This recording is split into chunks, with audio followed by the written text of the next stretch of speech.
Janasena party వ్యవస్థాపకులు ఆంధ్రప్రదేశ్ ఉప ముఖ్యమంత్రి కొణిదెల పవన్ కళ్యాణ్ జన్మదిన వేడుకలను సెప్టెంబర్ 2న ఘనంగా నిర్వహించనున్నట్లు జనసేన పార్టీ ఉమ్మడి విశాఖపట్నం రూరల్ జిల్లా అధ్యక్షుడు పెందుర్తి ఎమ్మెల్యే పంచకర్ల రమేష్ బాబు తెలిపారు.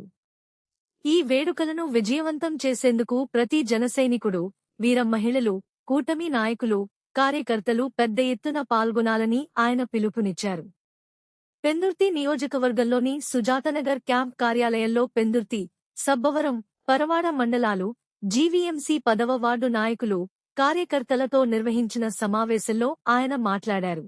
2వ తారీఖు జనసేన పార్టీ అధ్యక్షులు, మా ప్రియతమ నేత, ఈ రాష్ట్ర ఉప ముఖ్యమంత్రి పవన్ కళ్యాణ్ గారి పుట్టినరోజు సందర్భంగా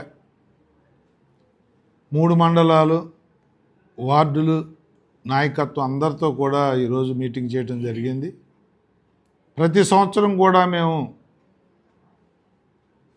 పెద్ద ఎత్తున ప్రజలకు ఉపయోగపడే మా నాయకుడు ఎప్పుడు కూడా డబ్బులు వేస్ట్ చేయకండి, ఏది జరిగినా ప్రజలకు ఉపయోగపడే కార్యక్రమాలే జరగాలి అని ఆయన పిలుపు మేరకు రేపు 2వ తారీఖు కూడా వేపగుంట దగ్గర మీనాక్షి కళ్యాణ మండపంలో ఆల్రెడీ బుక్ చేశాం. ఉదయం 8 గంటల నుంచి పెద్ద ఎత్తున mega blood donation camp run చేయబడుతుంది. మొత్తం కేడర్ అందరికీ కూడా పిలిపిస్తూ ఉన్నాం. జన సైనికులు, వీర మహిళలు, పవన్ కళ్యాణ్ గారి అభిమానులు, అలాగే ఈ 2 సంవత్సరాల కాలంలో ఈ రాష్ట్రాన్ని పంచాయతీరాజ్ ద్వారా, ఆర్డబ్ల్యూఎస్ ద్వారా, అటవీ శాఖ ద్వారా పవన్ కళ్యాణ్ గారి మార్కు చూపించి డెవలప్ చేసిన ఆ నాయకుడి నాయకత్వానికి మద్దతు తెలుపుతూ అందరూ కూడా భారీ ఊరేగింపులతో ఆ క్యాంపుకు వచ్చి కేక్ కటింగు, బ్లడ్ డొనేషన్ క్యాంపులో పాల్గొనాలి అని చెప్పి అందరికీ పిలుపునిస్తూ ఉన్నాం. వచ్చిన ప్రతి ఒక్కరికి కూడా ఎర్లీగా రండి. అందరికీ కూడా ఇక్కడ బ్రేక్ఫాస్ట్ కార్యక్రమాలు ఏర్పాటు చేశాం.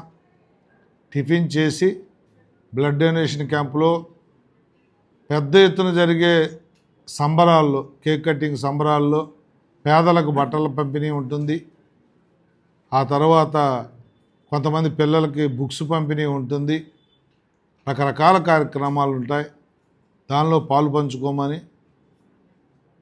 ఎప్పుడూ గతంలో జరగని విధంగా, ఎందుకంటే మన నాయకుడు కూడా ఈ మధ్యనే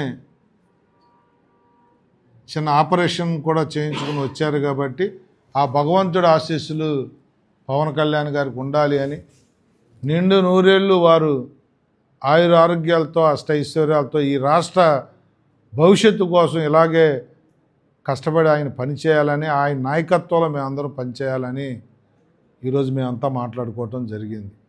తప్పకుండా ఆ కార్యక్రమాన్ని దిగ్విజయం చేయాలని, గతంలో ఎప్పుడూ జరగలేదు, భవిష్యత్తులో ఇలా జరుగుద్ది అనే విధంగా ఆ కార్యక్రమం ఉండాలని కూడా మేమంతా మాట్లాడుకున్నాం. మీ ద్వారా, మీడియా మిత్రుల ద్వారా నేను ఇచ్చే పిలుపు ఏమిటంటే అందరూ కూడా పాల్గొని ఆ కార్యక్రమాన్ని జయప్రదం చేయమని చెప్పి కోరుతా ఉన్నాను.